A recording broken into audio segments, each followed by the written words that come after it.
And so I appreciate there can be quite a lot to take in this rather condensed period.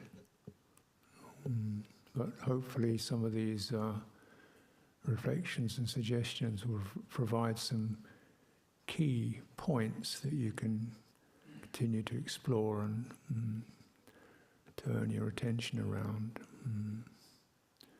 I'll start with a couple of readings today. Namo tassa bhagavato arahato samma sambuddhassa. Namo tassa bhagavato arahato samma sambuddhassa. Namo tassa bhagavato arahato samma sambuddhassa. Buddhang dhammang sanghang namasami.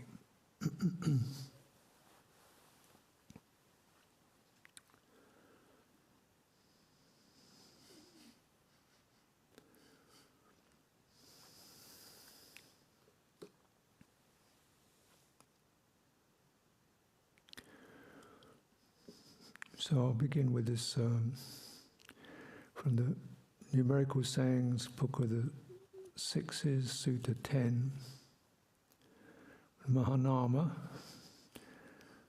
the Sakyan, this relative of the Buddha, comes to see the Buddha and asks the Buddha, Bhante, how does a noble disciple who has arrived at the fruit and understood the teaching often dwell? Mahanama, a noble disciple who has arrived at the fruit and understood the teaching often dwells in this way. Here Mahanama, a noble disciple, recollects the Tathagata. Thus, the Blessed One is an arahant, perfectly enlightened, accomplished in true knowledge and conduct, fortunate, knower of the world, unsurpassed, trainer of persons to be trained, teacher of devas and humans, the enlightened one. The Blessed One, when a noble disciple recollects the Tathagata, on that occasion, his mind is not obsessed by lust, hatred, or delusion. On that occasion, his mind is simply straight, based on the Tathagata. A noble disciple whose mind is straight gains inspiration in the meaning, gains inspiration in the Dhamma, gains joy connected with the Dhamma. When he is joyful, rapture arises. For one with a rapturous mind, the body becomes tranquil. One tranquil in body feels pleasure. For one feeling pleasure, the mind becomes concentrated. This is called a noble disciple who dwells in balance amid an unbalanced population, who dwells unafflicted amid an afflicted population, as one who has attained the stream of Dhamma. He develops recollection of the Buddha. To be brief, similar recollection of the Dhamma and the Sangha, using the terms that we often, part of our daily recitations, standard salutation of the Triple Gem. Results are exactly the same. Inspiration, joyful, rapturous mind, the body becomes tranquil. One tranquil in body feels pleasure. Pleasure, the mind becomes concentrated. This is called a noble disciple who dwells in balance amid an unbalanced population, who dwells unafflicted amid an afflicted population. As one who has entered the stream of the Dhamma, he develops recollection of the Buddha, the Dhamma, the Sangha, and further recollects his own virtuous behavior as unbroken, flawless, unblemished, unblotched, freeing, praised by the wise, ungrasped, leading to concentration. When a noble disciple recollects his virtuous behavior, his mind is not obsessed by lust, hatred, delusion. It's simply straight, based on virtuous behavior. One whose mind is straight gains inspiration in the meaning, gains inspiration in the Dhamma, gains joy connecting with the Dhamma. When he is joyful, rapture arises. For one with a rapturous mind, the body becomes tranquil. One tranquil in body feels pleasure. For one feeling pleasure, the mind becomes concentrated. This is called a noble disciple who dwells in balance amid an unbalanced population, who dwells unafflicted amid an unafflicted population. As one who has attained the stream of the Dhamma, he develops recollection of virtuous behavior. So this is Mahanama has entered the stream, so we understand he's a noble disciple. He means he's at least the stream enterer. So he's definitely, released himself from a lot of fetters and hindrances, and is encouraged to keep feeding a process with these constant infusions, you could say, of meaning that turns into an embodied experience. And this process is called entering samadhi. Notice he doesn't say he concentrates, he says he arrives at samadhi, a place, a territory, a state, you could say, achieved through this careful, considered process of thought and perception, meaning, sanya, touching the heart, lingering until those heart impressions begin to saturate the body. And he says, another sutta very similar to this, he says, you do this when you're sitting at home, surrounded by your children. If you can imagine, kids running all over the place. When you're sitting, standing, walking, or reclining, you do this. And then you dwell in balance amid a scrambled situation. So this, I think, is encouraging, isn't it? Yeah. And intriguing.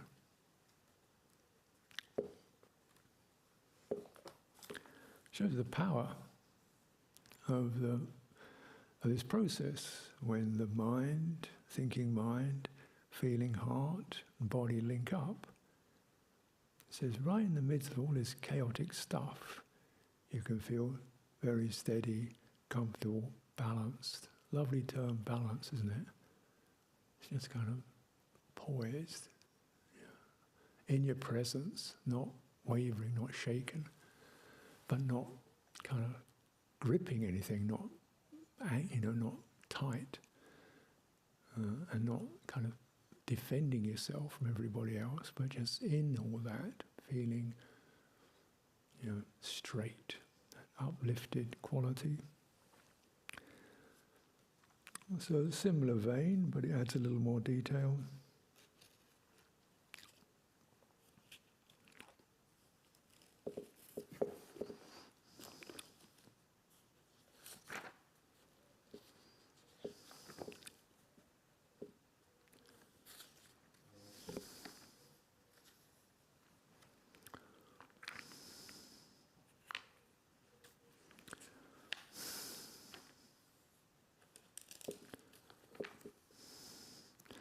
This is the Book of the Tens, Sutta 2. You're probably familiar with this. but once again give it a turn. Because for a virtuous person, one whose behavior is virtue, no volition need be exerted. Let non-regret arise in me. It is natural that non-regret arises in a virtuous person, one whose behavior is virtuous. For one without regret, no volition need be exerted. Let joy arise in me. This joy is pamoja. It's a Pali word. It's like distinct from piti. It's perhaps a less thrilling experience. It is natural that joy arises in one without regret. For one who is joyful, no volition need be exerted. Let rapture arise in me. It is natural that rapture arises in one who is joyful. For one with a rapturous mind, no volition be exerted. Let my body be tranquil. It is natural that the body of one with a rapturous mind is tranquil. For one tranquil in body, no volition need be exerted. Let me feel pleasure. It is natural the one tranquil in body feels pleasure. For one feeling pleasure, no volition need be exerted. Let my mind be concentrated. It is natural the mind of one feeling pleasure is concentrated. For one who is concentrated, no volition need be exerted. Let me know and see things as they really are. It is natural the one who is concentrated knows and sees things as they really are.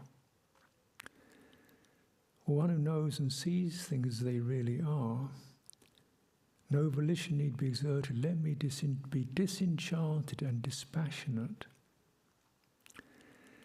It is natural that one who knows and sees things as they really are is disenchanted and dispassionate. For one who is disenchanted and dispassionate, no volition need be exerted. Let me realize the knowledge and vision of liberation. It is natural that one who is disenchanted and dispassionate realizes the knowledge and vision of liberation. Thus, bhikkhus, one stage flows into the next stage. One stage fills up the next stage, from going from the near shore to the farther shore.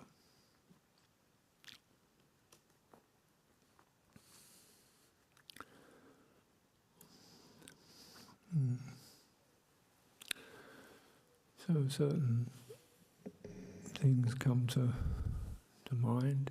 That once again, you could say it begins with sila, virtue, virtuous conduct, looking in the very kind of broad sense, wholesome mind states.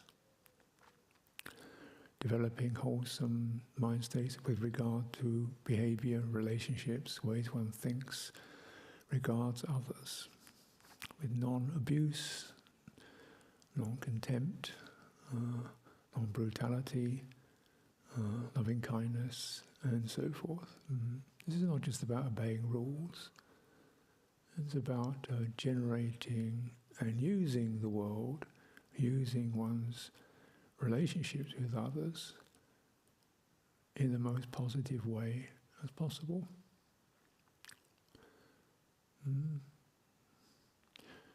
So bear in mind, it's not so easy to develop sila without other people.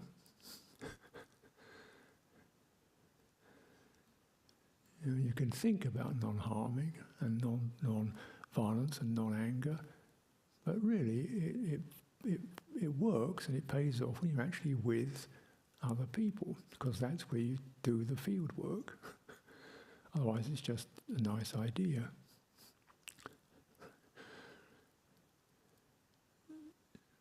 I'm saying this because there's certain models I'd like to question. And the first model, perhaps, is practice is always on your own. Well, in some ways one's always on one's own. That's true. And yet the whole fourfold discipleship thing is based upon community relationships, respectful, connected, referencing, adjusting, mediating, regulating in accordance with other people who are also trying the best they can to maintain uprightness, and probably people who are not arahants, definitely subject to flaws and errors. You know? This is where you do your work, isn't it? So those qualities are not generated because everybody's so sweet and nice and easy and everything's totally swinging along, but in the reality of human context, we recognize a tendency to get irritated or disappointed or fascinated. Just let's put that one aside, and you develop that. And of course, there are many examples where if you attend to other people, you see, you regard their clarity, their honesty, their dignity, their mindfulness, their generosity as a source of joy. So internally and externally, you reap the benefits. Yeah, so we kind of, then you think, I don't hold grudges. Certainly there has been some displeasure in our contact. That's inevitable.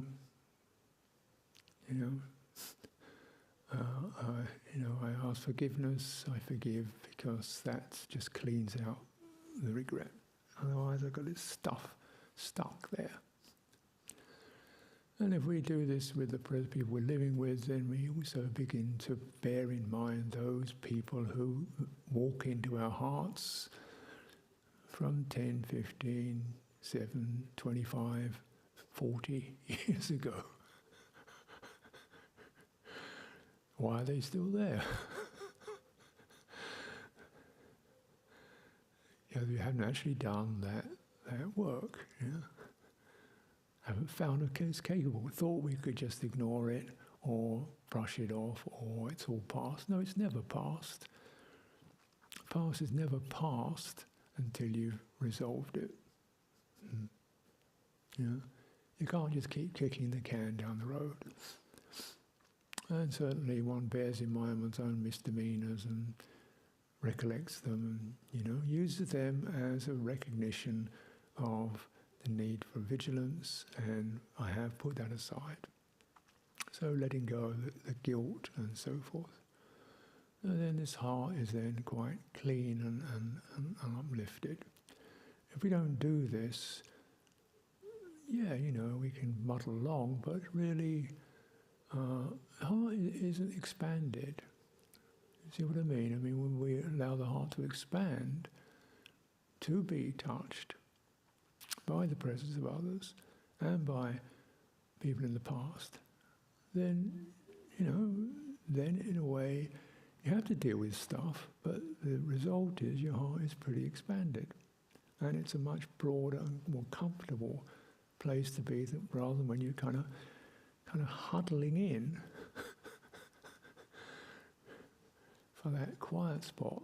I don't want to overdo this, because certainly I'm not into big social gatherings, but or to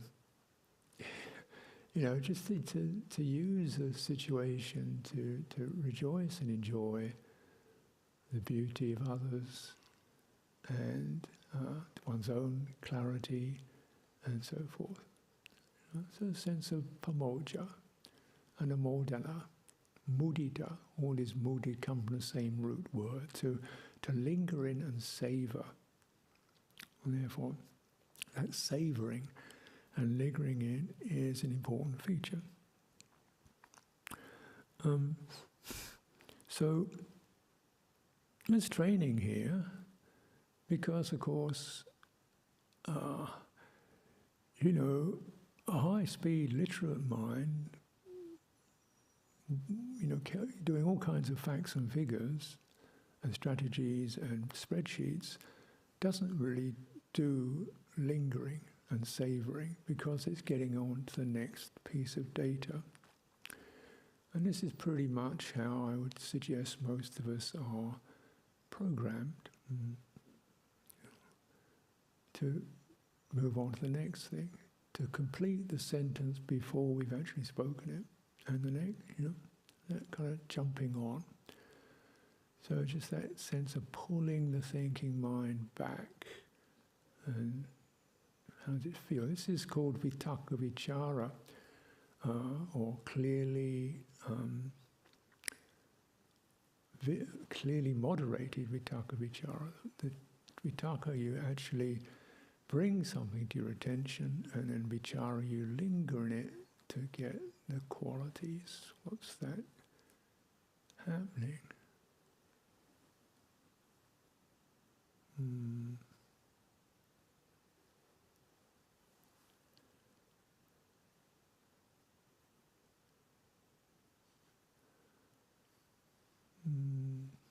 So that's one training.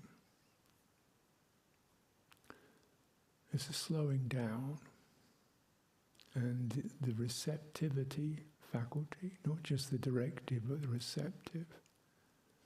Think short, listen long.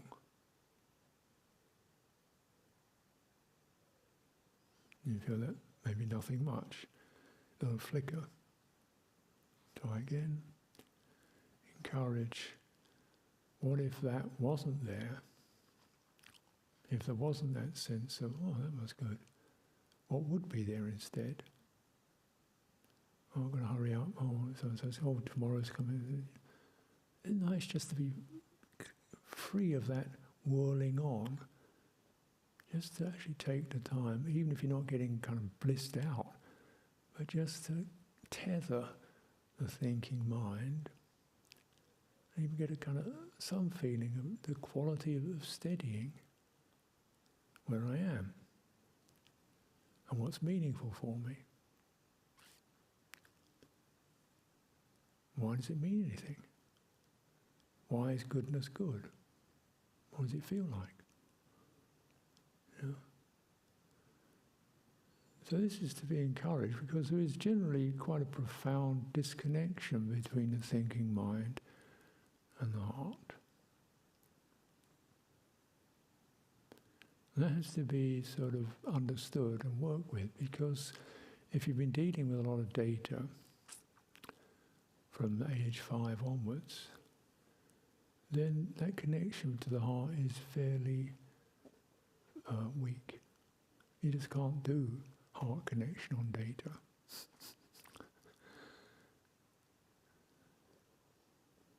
So if one is in that position, my recommendation, I do this myself, is to, before we're doing this kind of business-like stuff, recollecting, why am I doing this? What am I doing?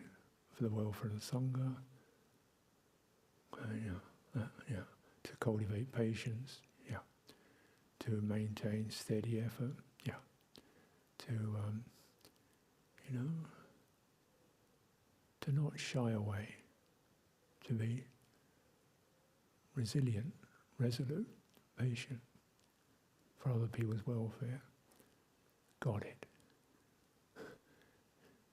And okay, I do my stuff behind my screen or whatever. So you sort of build it in. And if you lose it, just stop again. Why am I doing this? Where have I spent the last hour? It was a bit scrambled. Just stop, pause. What are you doing? And you get out of the deadline mentality, out of the got to get it done mentality. No, your aim is to enter this field of engagement without losing the plot. That liberation. And you never get it done. You never get the job done. Because that's, you should bear that in mind. Sometimes things come to conclusion But the got to get it done mind never gets to a conclusion. It's always getting to the next got to be done. If we maintain that steady balance, you'll find, well, that's sort of enough of that, and tomorrow's another day, and suddenly the urgency and the frenzy and the desperation, what will people think of a failure, didn't do good enough, all sorts of unwholesome stuff. You're not giving that any room. Those are unwholesome states. You dwell in, if you give them more attention, they grow. You get frantic and critical and impatient. You don't give them any attention. You give attention to the motivation, what you're working with. And then, this is a whole cultivation of recollection and finding balance in the midst of an unbalanced population in a scrambled situation. In a pressure zone, you're finding the cool place. That's practice. Not advocating creating pressure zones by any means. So, you don't want to create them, but this is the way you you deflate pressure rather than fostering it. And one who cultivates becomes like a decompression unit.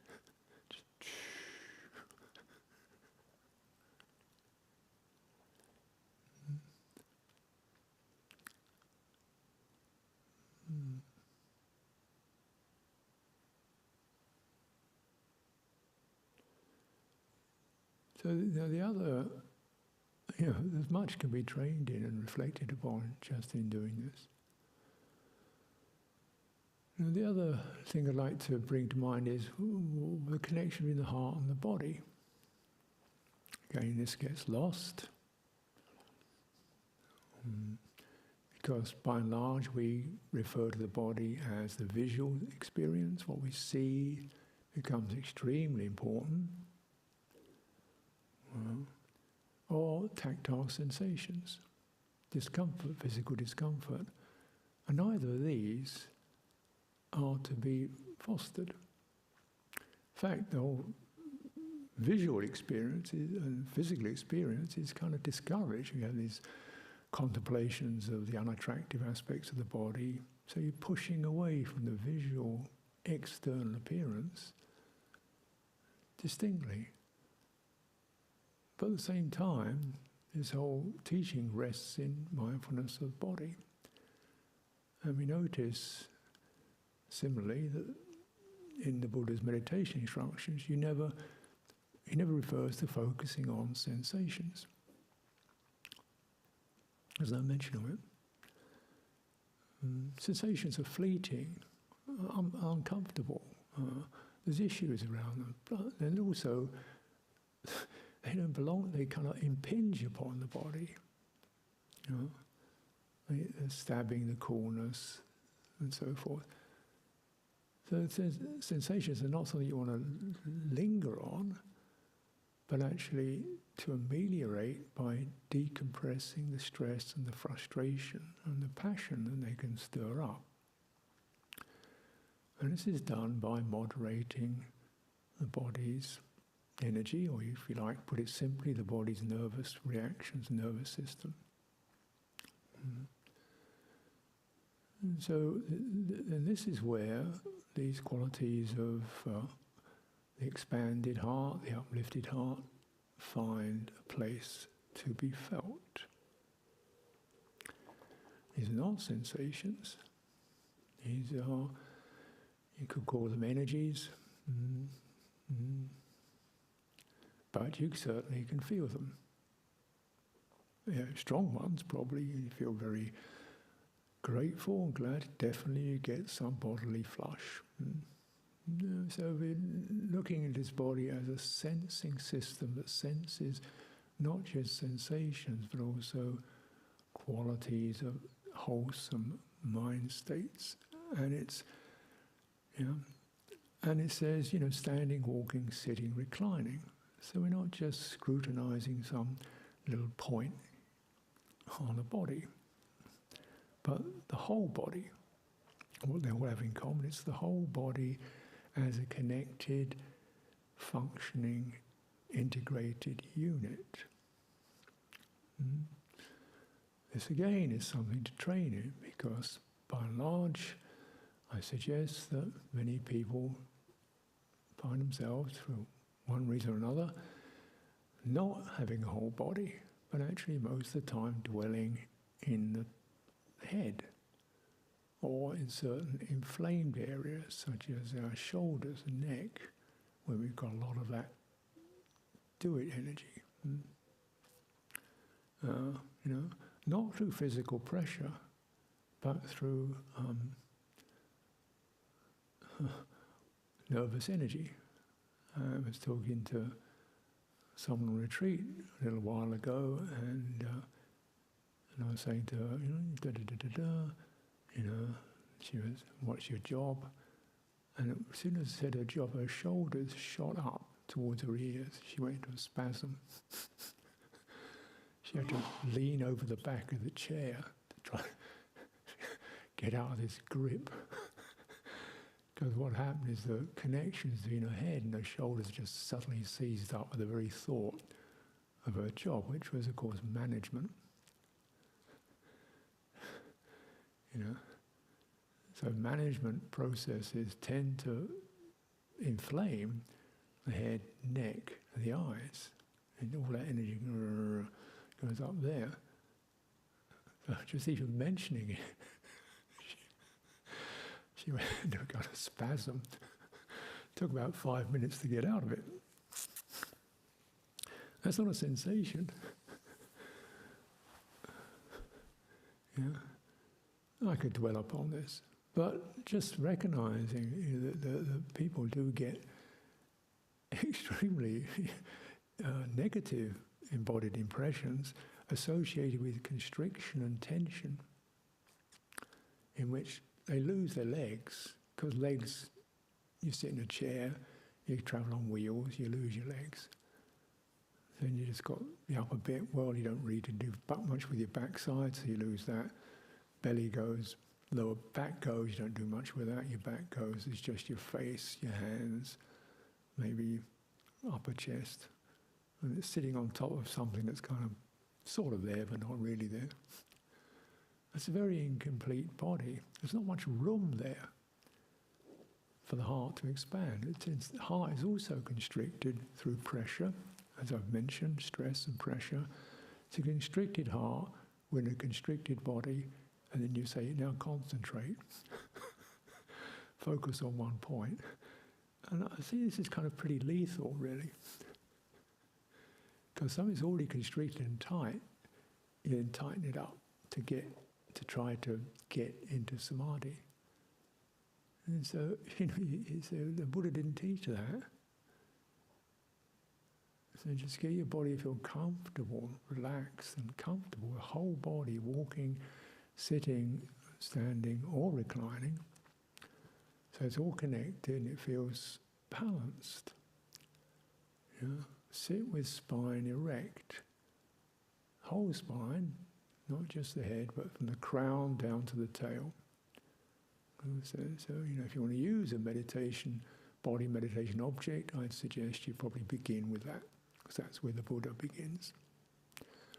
And in a calm, quiet space around you. So you get that sense of, because upright body definitely corresponds to upright mind. And we sense that, without focusing on a particular point in it, you just give that attention. There's a certain energy that builds up there. It's a balanced place. It is the organ of balance, that center, that axis. And you can cultivate that when you walk. You don't walk with your feet, walk with your whole body. It's a swing around the axis. And use that to relax the muscles. Because if you're held by balance, you don't need muscle, well, minimal. So you deliberately cultivate switching off muscles, particularly the head and face. Absolutely. Then the neck, and then the arms, because it's all linked up. So if you're tight in your hands, that's going to affect your neck. If your neck is tight, it's going to affect your arms. So you sweep and release the muscles. You know? And then you're held not by grip or willpower, but just by natural poise. And this allows the bodily sense to reclaim the entire dimension of this physicality. You know?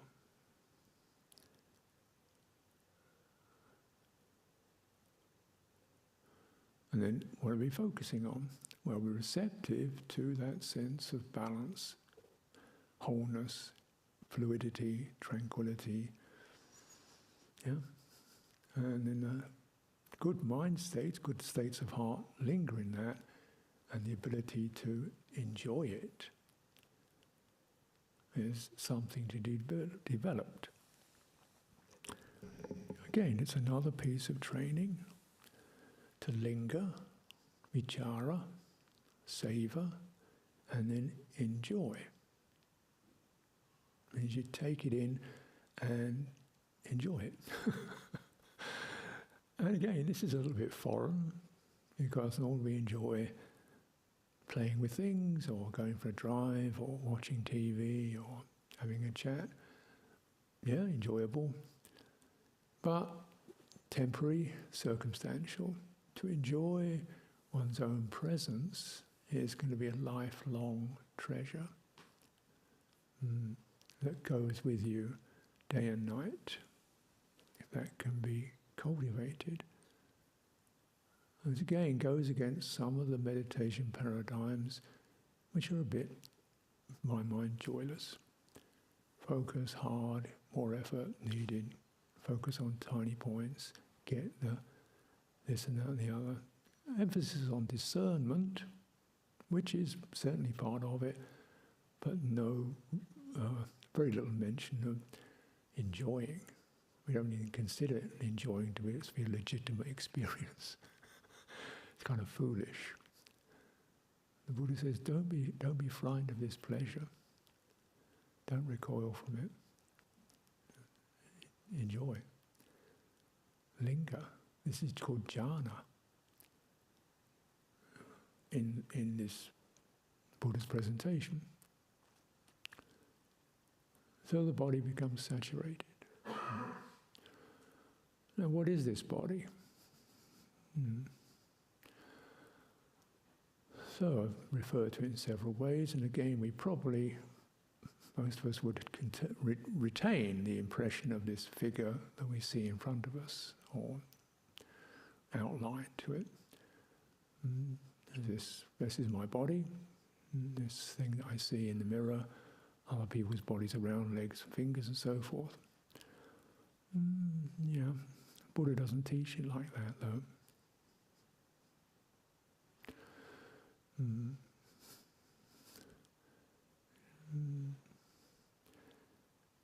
There's in fact the graduated progression of this in the Satipatthana is arising factors, subsiding factors, walking, sitting, reclining, standing, till there's just the impression there is body. The definitions have faded out. What is that?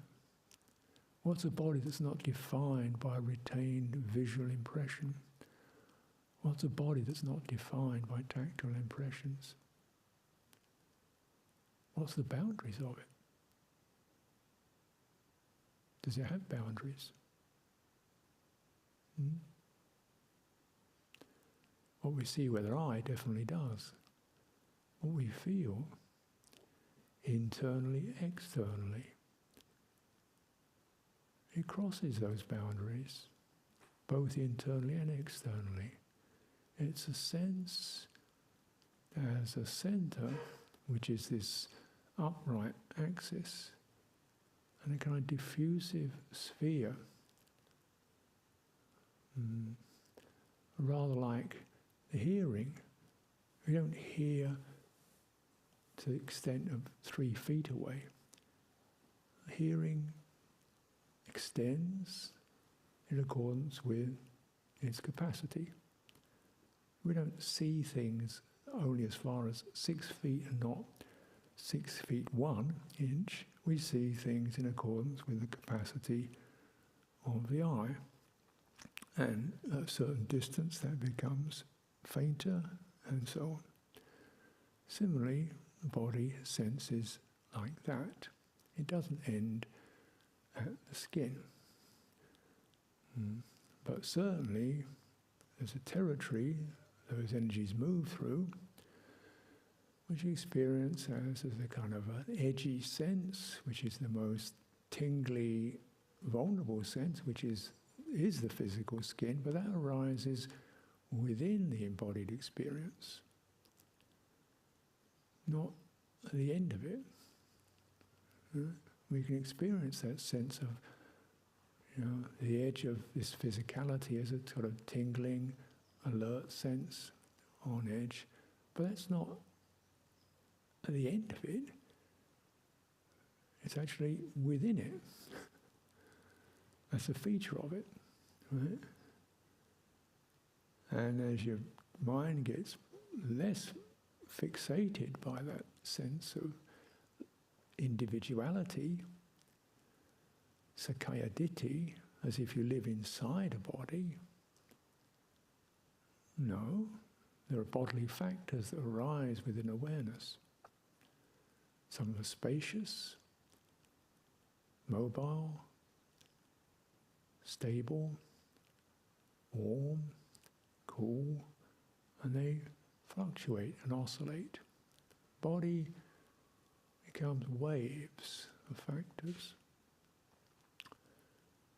You have a stable core, and you have a kind of a moving zone, the muscle zone, you could say, breathing in and out, and you have that diffusive sense, the energy diffusing, suffusing. These are the terms that are used. One pervades the entire body. One pervades the world with a heart of loving kindness. It's not hitting objects, it's saturating whatever arises. So in this way, the experience of body is not sort of cramped. It's quite an open state and sensitive. But at the same time, it's not, to sustain it, it's not open to hindrances because these tend to close it down. We feel passion, we get very, drawn in. We feel aversion, we get drawn in. It's a contracted state. Feeling sleepy, you get sucked in to this foggy state. Restless, you're kind of itchy, and doubt, you're whirling round and round. So these are sort of occlusive states. And so then senses of really beginning to open out through this murky territory, through generating, cultivating wholesome states, giving them attention, not giving attention to things that irritate or stimulate passion or cause speculative doubt or restlessness and worry. They're there, but it's a time when you begin to clean out. And so these topics of ill will and so forth can rotate around things that we call in the present, in the past, in the future, near and far, alive and dead, you and me. There's plenty of room. But remember, in the embodied state, there's no present and past, there's no future, there's no others. It's just this. It's not tight, it's not narrow, it's a comfortable place to be. in the midst of an unbalanced world. Yeah. So I think this is intriguing. It's encouraging. You know, it's livable. It requires one to be pretty on the ball in terms of which way your mind is oscillating and steering, and to use this embodied experience as a place to stabilize, find balance, and also discharge stress. So when stress will always cause things to seize up, tighten up, and you learn to acknowledge the tightness, the tension, the contractions of anxiety or emotional disturbance. Fine. Let's feel that in the body, then just extend from there, widening the focus down to the feet, the space around you, open the entire embodied domain as a way of letting those energies blow out. It's like that. Yeah. So then the process of samadhi is more like if you take a balloon, you know, it's all wrinkled and crinkled. You don't cut the balloon to get rid of the crinkles, you just gently inflate it, and gradually the crinkles come out. Not through any negativity, not through surgery, not through blaming, but not through fast getting absorbed in it, not through thinking this is me, this is how I am, I can't do anything about it, but gently inflating. Yeah. And then, oh, it's gone. Now it's complete. I was incomplete. My picture, my paradigm, was incomplete. Now it is more full and complete. One has regained true, full presence. Factors, so the body dissolves or reveals its energetic nature as factors arising, factors subsiding. Uncomfortable ones, agreeable ones, confusing ones. This is the stream entrant, the one who recognizes arising and subsiding to be the nature of conditions. One who knows the nature of conditions becomes dispassionate towards them. Knowing they're like this, becomes disenchanted with them. These are not going to get much better than this. Through that, their interest, their heart, inclination turns away. And this is the door to liberation. So please take whatever you can out of these reflections, and let's continue our practice.